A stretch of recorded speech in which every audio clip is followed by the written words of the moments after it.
पिछली कक्षा में हमने भारत के शास्त्रीय नृत्यों के बारे में पढ़ा था। भारत में टोटल 8 शास्त्रीय नृत्य हैं, जिसमें सबसे पुराना शास्त्रीय नृत्य था भरतनाट्यम। भरतनाट्यम जो कि दक्षिण भारत में किया जाता है, जो कि तमिलनाडु राज्य में विशेष रूप से किया जाता है। और भी बहुत सारे नृत्य जो दक्षिण भारत में किया जाते हैं, लेकिन आज की क्लास में हम केवल भरतनाट्यम पढ़ेंगे। भरतनाट्यम का पुराना नाम सादिर था। ये बहुत ही इम्पोर्टेंट है। जबकि इसके अन्य नाम हैं, उनमें 2 नाम आते हैं, एक दास्यट्टम और एक अग्नि नृत्य। ये तीनों ही जो नाम है ये भरतनाट्यम के हैं।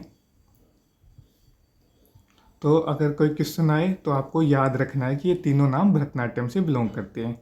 अब भरतनाट्यम की जानकारी हमें शिल्पाधिकारम और अभिनय दर्पण नामक 2 बुक हैं जिनसे मिलती है। शिल्पाधिकारम के लेखक है इलिंगो आदिगल और अभिनय दर्पण के लेखक है नंदिकेश्वर। इन 2 बुक से हमें भरतनाट्यम की जानकारी मिलती है।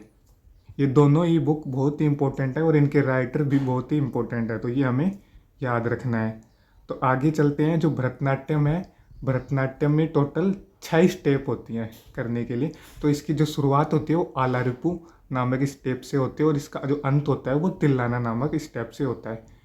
आलारिपू से इसकी शुरुआत होगी और तिल्लाना पर इसकी समाप्ति होगी। तो ये भी बहुत इम्पोर्टेंट है।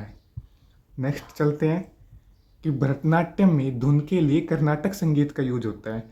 भारत में केवल 2 प्रकार के ही संगीत यूज किए जाते हैं। दक्षिण भारत में कर्नाटक संगीत का यूज होता है और उत्तरी भारत में हिंदुस्तानी संगीत का यूज होता है। तो हमें ध्यान रखना है कि जो दक्षिण भारत के जितने भी नृत्य आएंगे उनमें सिर्फ कर्नाटक संगीत का यूज होगा। तो भारत में केवल 2 प्रकार के संगीत होते हैं। पहला है कर्नाटक संगीत जो कि दक्षिण भारत में किया जाता है, जैसे कि भरतनाट्यम हुआ, कुचिपुड़ी हुआ, ये सभी दक्षिण भारत के नृत्य हैं। जबकि हिंदुस्तानी नृत्य ये उत्तरी भारत में किया जाता है, जैसे आपका उत्तर प्रदेश में होने वाला कथक हुआ।